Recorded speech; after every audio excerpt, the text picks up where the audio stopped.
Welcome to Hello Baltimore County. I'm your host, Ellen Kobler. On October 19th, Baltimore County Executive Kevin Kamenetz announced that he is accelerating the implementation of police body cameras for patrol officers.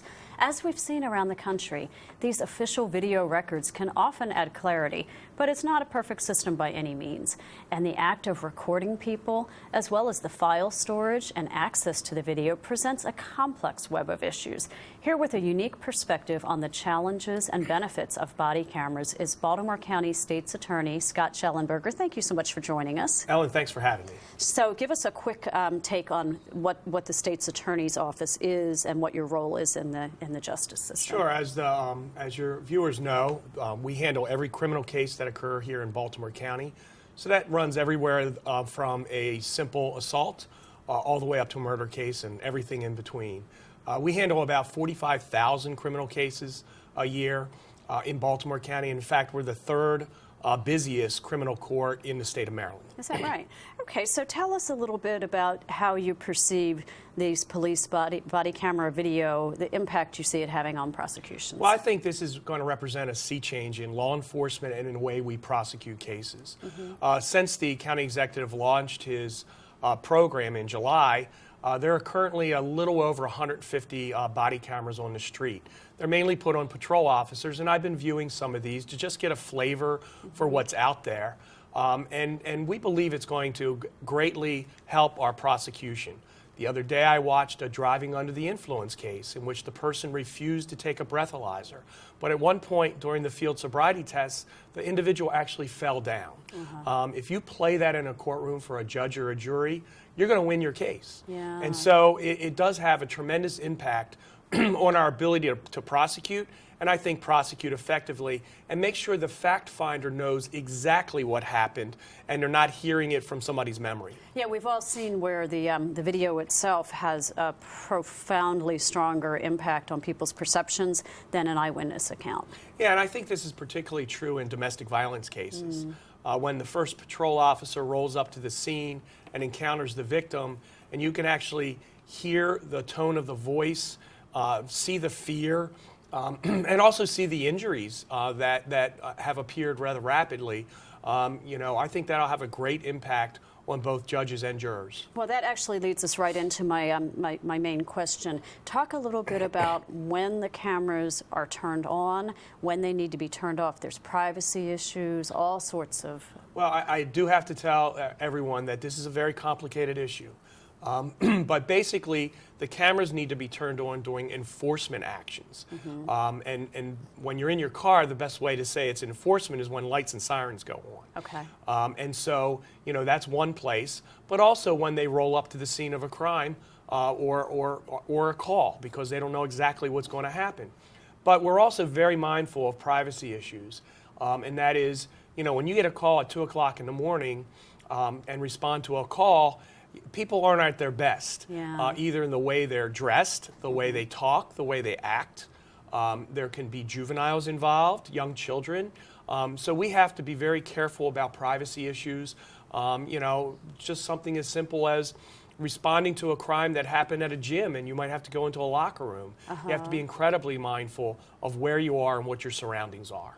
Okay, and in some cases, the video is a public record, but there's redaction where people's faces are blurred or certain audio is blocked out. So that is where a great deal of the time comes in with the folks in my office. We have evidence specialists who are viewing the videos. They are shielding, say, juveniles' faces. They are shielding people's personal information, that is their address and phone number. When you call in for a robbery in a parking lot, the first question an officer is going to ask you is what's your name, address, and phone number. And eventually I need to turn that information over to defense counsel. Well, we are masking the address and phone number for the witness's safety. And so all of that is very important, and we're doing it very well. Who has access to the video? So right now what happens is the video has, the access comes from the police department. They have access to all their own videos, and then some of the administrators have access to other videos. When an arrest is made, that video gets pushed over to my side of the web, and then my folks, prosecutors and evidence specialists, have access to the video. They can use it for their cases. They can decide how they want to use it. And then at some point, we have to turn the video over to defense counsel, and that's where the redaction comes in, because defense counsel has a right to look at it also. Okay, and when does the public and the media have access to video if there's an ongoing investigation? So under the rules for public access, if there's an ongoing investigation, then we can withhold release. Certainly if a video is played in a courtroom, that's a public courtroom, and therefore everyone would have access to it once it's played. Once the case is over, then that's when the public information requests kick in, and the media and certainly private citizens could make a request for that video.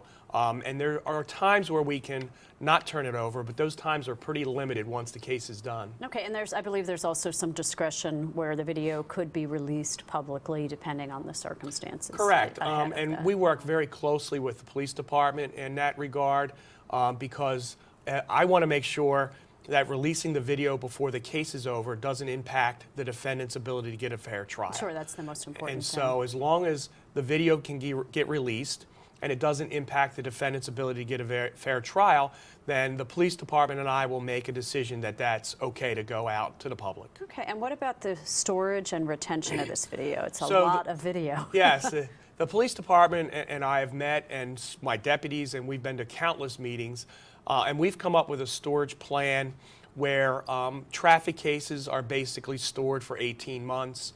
If it's a jailable offense, the storage will last 3 years. If it's your garden variety felony, like a burglary or maybe a simple robbery, that's 10 years.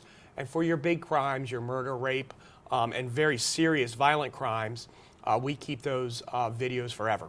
Okay, well, thank you so much for shedding some light for us on what seems like a simple thing with the police body cameras, but really is fairly complicated. Thanks so much for having me. Sure, and thank you for watching Hello Baltimore County. You can learn more about the county's police body cameras program on the county website. And don't forget to connect with Baltimore County government on Facebook and Twitter. We'll see you next time.